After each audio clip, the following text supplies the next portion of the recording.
me give you all. Man Minji Mnonga nobody all over from Simba GK featuring instrumental and of course Chaturekta Adachika. The song is for instrumental featuring Simba GK. Nobody instrumental as Simba GK. Omuneneserezo TV West Links MC Iceman DJ country mshayite ya kabiri tuba turani every single Monday to Friday kugasha 11 mpaka sha emwe. And of course there is that Mshawamani, one of the top notch producers. Yes. Western Uganda, East Africa, Africa and all over the world. International producer. Ladies and gentlemen, a round of applause for Instrumental. Amagara Papa. Happy to see you. I'm happy to be Are you here. fresh? Sure. Fresh and clean. One Gilbert. Zemwitagandanga muntu. Omwitaga gadi gita gisa. Ati dino likola sente instrument. Gilbert likola sente. Gilbert likola eringo ogenze mu kika. Wamaswe kiri. Olwanyire sijabu. Okay. Instrumental. Amagara no gambachi abakutureba TV West Omuneneserezo banzobe yanjure then to engereye na show. Abalino batureba TV West Omuneneserezo mwasi bakurunji. Amazina ni Instrumental producer CEO Paris Records. Nashemererwa kubaha nimu. Karawulike ko bawe. Kavudewa Bulaya kajinde kunyonyi. Okay. Nasoni kazi vikide. Ladies and gentlemen, tinomshawaman minji mnonga instrumento kanda kozire byeshongoro binji mnonga kanda kurabeti nyina beshongozi nyamwinji ani mu Western region, East Africa kanda na internationally instrumental all from Paris Records. First and foremost instrumental. Abakutureba those who are watching for the very first time nibenda kumanya izina instrumental rikarugankai. Instrumental. At first I can't tell the instrumental. I had the instrumental ngoko kuleba koko kubanoeta Iceman the baddest. So nkaba nerindi zina then ndikueta the instrumental boy. And then naza kuleba nalebe chindiyo ninkola nichi throwing amnonga na instrument. I was like I went in that instrumental. So that's how I got the name. Instrumental. Nilikola izina. Nilirinda Iceman atagarika mu kurigamba. Tutakagarika. Instrumental. Yeah. How is your creative process? Engoma nzazire zawe ninga ineho kuziya. Are your beats yours? Of course, they are mine. I create from the scratch everything. If I want a live instrument, then there I can call someone who can do it lively. Let's say like live guitars, Twantwenda Mwengo meze live, Zinga Lavi. Then you can call someone as they live. But I create everything from scratch. So tell us about the creative process. When creating a beat, no maranka wiki, no maranka wiki, ninga nkaizo barumwe ninga nkeshanka ibiri. Nichirijira mood, then nichintu chori onogeza creating. I can create even 10 beats a day. Sure. Ati instrumental on production career yawe. Arobu clip tukira kureba TikTok. Producer agambira ngo mweshongozi. Teka yo tulabe. Kugambe teka yo what is it? Do you also get such artists in your studio? I think man, ninja buli mwena in stage ya kulabamu. But ninjeza okufuna engeri ina controlling. Paka kwenda tufune ekintu ekitukwenda. Kozo omuntu ogwako bayizo mu studio nabona ine kiroto. Kandi nitwe tukyatandika tukatwine biroto. Bataba abantu ababiri batuyamba tubaratu kigumi tubarati feel hard for us. Indi ekintu ekyo ndima okareba John Black kamana bakaba ine interview emwe ngwe kagira ngo akaza mu studio emwe producer amgira ya yeshonga producer amgira ngo kende nafurumo imbange ekikere Yamugoba. I think it's not good. Because no one maraman no. In nobody buna marum production, I feel like buri omwena nabaza kwejongura zirunga zwamuhereza ki. Arunga zo muntu na agamba oyinyira kanogamba nabaza kwejongura. But ni kinche no bwi omuntu mwereke direction ekyara akore kuziza hariwe ntomuyambi kala kushanga warha mugire ngo manya ngo garuke muka nabaza kwize kintu rizo cyayanga utatu kungana mekero wewe maka you get go and gendo tereza hanaha mwenda wagaruka next time turabya heche instrumento tukurebere no utambara abroad okuzaho Kigali and mo okutambura mu sisters zimwe na zimwe iwe no tekateka and I think oko emyenye ho jiro mu Kigali collaborating with one of the best East Africa's producer Element Ele and recently kareba so kiwe no tekateka ite aba producers abana bari mu Western region abataka futungire kagishako ko kutambara abroad to meet other big guest producers bine nibetaga ki kureka nabo baza international. I think man no investing in then it no kora research nyo kuba ni nshobora ni ntambura ni njanti kanje ndebo guno kugira ngo ninjire kweteza selfie no imbanjire kureba boni cyo bakora ito kitakora in our industry ncenga kwenda na nyimboro wingaga magezi ngareti ngakoreki ngateko mu industry yitu so I feel like omuntu wena wafuna hakagisa world producer no baburi mu ishongozi no bakuri wafuna hakagisa no baku mbonu buru creative wena wafuna hakagisa ko kujyanta hano basa kuraba ho direta nikakoreza because it is very important yeah so kiwenka instrumental I think and I hope industry ya Kigali ogirebere you've met a couple of artists nutekateka kitu nka Western region abeshongo zabokozero nabona nabeshongo zabokore mu Western region twinokora kina okurebeka ngo twakompetinga nationally and international industry yite ine kuhindura mu kiha kureka nito twababa man I think nkuko nakugambira kunkuba nintambura nini ndeba bono bakora ki in their industry ninjana buri umwe nanye kukorecho noenda competing angai wachenga tulabe noenda competing a Uganda kana tokazango lino competing na instrument tata kwenda kulenga Mbarara wachenga na kuchenga so making sure at least churi yono okora competing na level y'iki kintu iki kibali yono bakora wahura sound ya ele can you try and do that can you try and do sound ya Nesim can you try and do sound yom Nigeria try that like gumano we forcing ali echo when you like when you kurebera hare and then I think it is all about making research man making research me I study every day so yeah recently today certain of producers were complaining kintu cha copyright bakugira ngo amwe a producer ya producing ekesho ningashi kare ya producing waka neri yinitari yo mweshongozi how true is that is it true wa producing ekeshongo cyo mweshongozi abintu bya copyright ncyakire cyawe ninga ncyakire cha artist iwakoragana nabo omu industry yitweje norebe bintu bya copyright ainenjeri yibitakateriye mugondo gomazu oku like okugirageranya na industry zindi so I feel like right now in our industry yawenga producer nini owning a masters like my masters in these reasons if you feel like you want own the masters then at whole terms and conditions is to kubasa kulabiramu owning a masters cause ahabonje ningijantu masters in these reasons ekeshongolo echo abukujya mu copyright tekaterire that means kuturasoze ekeshongolo today in future waenda kugira kukora nga remix y'ekeshongolo echo if I have the masters wasanga utakwenda kuhindura that project noza kugaruka wa instrument budget instrument cyo ngenda tukore na remix no mweshongozo guno so that means instrument unagaruka akore afuna ry'ekeshongolo wachinga but wasanga mweshongoza ine masters zeye okamereza files zeye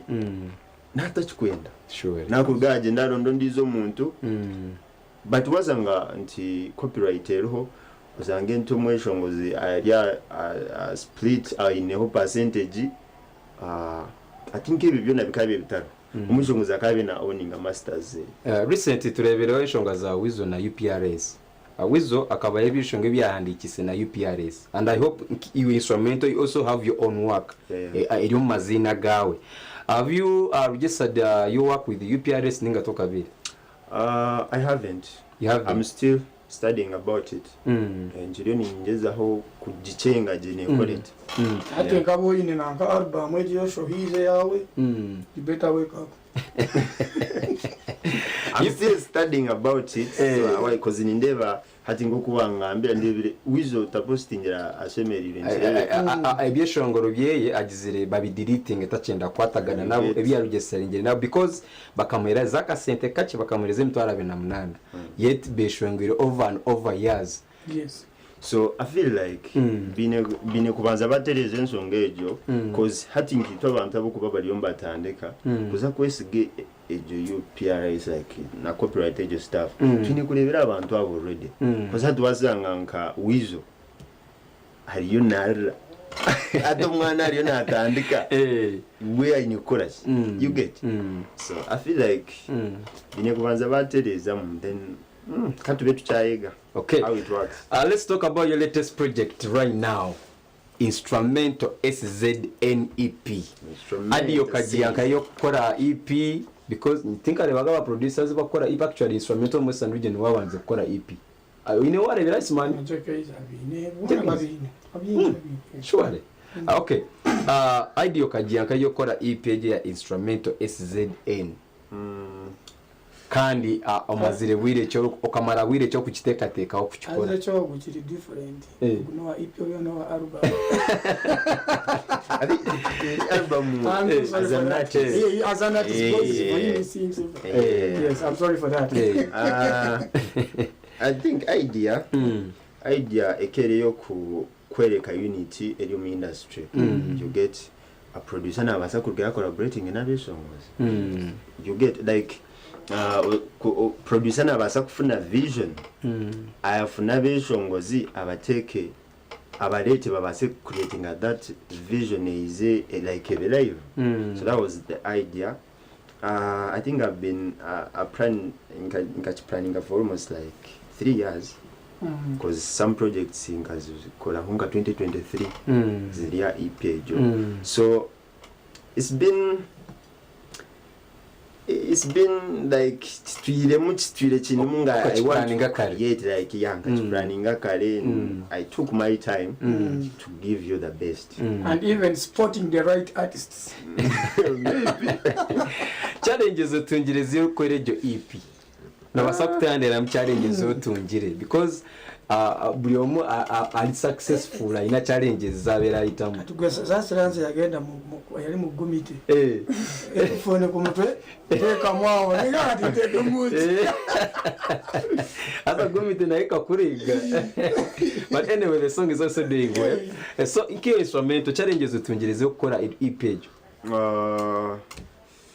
I feel like tingarebere challenges because abantu bagireceiving jeje ya abantu bali no bagireceiving aje project in 2 weeks but no leba energy team abantu bali no bagi appreciating and that's the reason buli omu cyo nchakuba naenda so far tinkalebe any challenge abeshongozi ndebiro inaho 2 to 5 6 abo featuring nabo Maxima Simba Jike Agaba Banjo Boma na Lemwachi Juki Box okaba ichirota okubenda ba featuringa EP yao.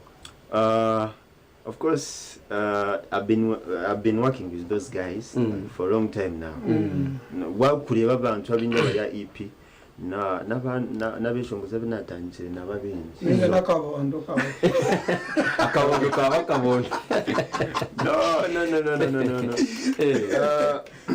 I think bakanyangira bo kugira ngo twine that bond like twine hamo mu industry so it was easy for me to connect with them. Yeah. So should we expect something bigger than that? Yeah, sure. So I feel like next time I'm working on an album. Kimwamba gambire idea. Tubireko.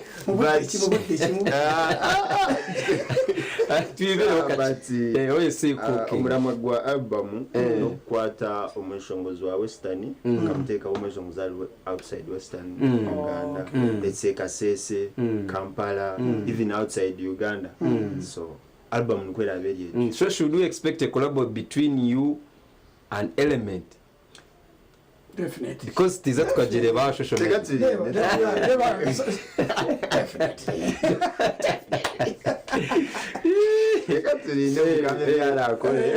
But that's the idea. Kufuna omweshongozi kukwata nga Simba JK, kamteeka ho nka Spice Diana, kwata nka Ambroyo, kamteeko nka Fiki. So that's the idea of the album. So tubasaba mubanze mu embracing this EP. Okay. Yera twere the energy yokukolera. Mr. Gilbert. Yes sir. Most of your songs, in most of your projects, do you also send to some guy, to some other producers to mastering, for mastering, or you do it yourself? I do. Most of them I do it myself. Like ebindi nimbe maliriza, but ebindi I feel like hatinga EP jiona ika mastering wa Herbert skills. Herbert skills. Already nkana mastering like nyine my nkanye my finals, but then I was like I feel like ninyenda mugundo mtego mu sure. So project nazeriza but skills ya mastering. Instrumental.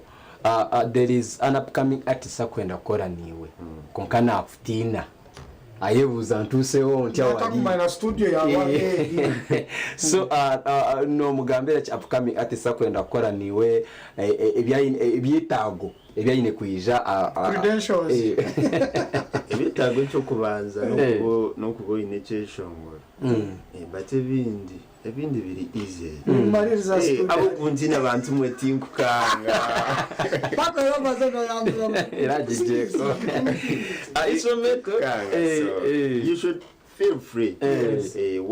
Za social zanje ari namba zanje nderera direct to instrumental. I want to do this and this nyendo nyamba hana tugambe turebe cyo so tuchama isomo mugwawe to inemba broke. By the way, I remember producer in ba broke. Just ineshonge yizire kabaho ari umuntu omwe ayabe nakira kwiba abana ino umuntu omwe ayabe nakira kwiba abana so nani saba bantu mwatagira yakufera inamba zanje TikTok yanje official anireka artist ariho my music then nombayo arimwe namba yanje ya MTN nderera direct nono gamba na instrumental but atagira umuntu yakubuza akakujango mpereze sente nkutwaro wa instrumental nebasho akozi studio za kutia korobera n'abasigazi ningana bishye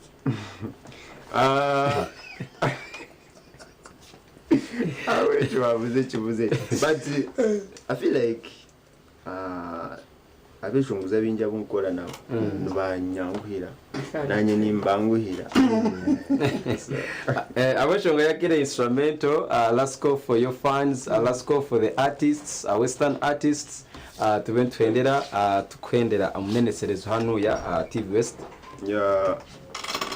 Abantu ninyenjera kubamanyisa nti twine EP nsya outside mbageta instrumental season ebyeshongoro mukaga tucharingira abeshongozi bingi so mubase kugenda mugifune platform zona Spotify, Apple Music, YouTube, TikTok, kola challenge on tagging. I'm going to repost it. So let's push the industry. Ninyenjera no kubamanyisa studios igwire isangwa Rugazi my heritage, but it is better when you get the number and you call direct. Okay, nuogo instrumental twatumine Omuneneserezo links MC amwe na Iceman DJ. Thank you brother for coming through. Wewe bali mnonga. Iceman abashane baba busy mnonga wale bayako akire kuija say nibani batekateka ebintu bingi shuare. Ladies and gentlemen, following instrumental kandi mumaze kwani mumushagika kandi mumuhagire shuare. And of course twatandika hari inyuma twatinomera magwitu kandi gurya X platform yitu TVS UG wench music ya kare ekahwamani so taka hui kompeto onde hwamani mune hwamani music ya kare nanzi ebintu bisene bimani byose. So katugaruke na nogo murama otakaruga TV yawe TVS links MC Asmandi jamwe na MC Shukran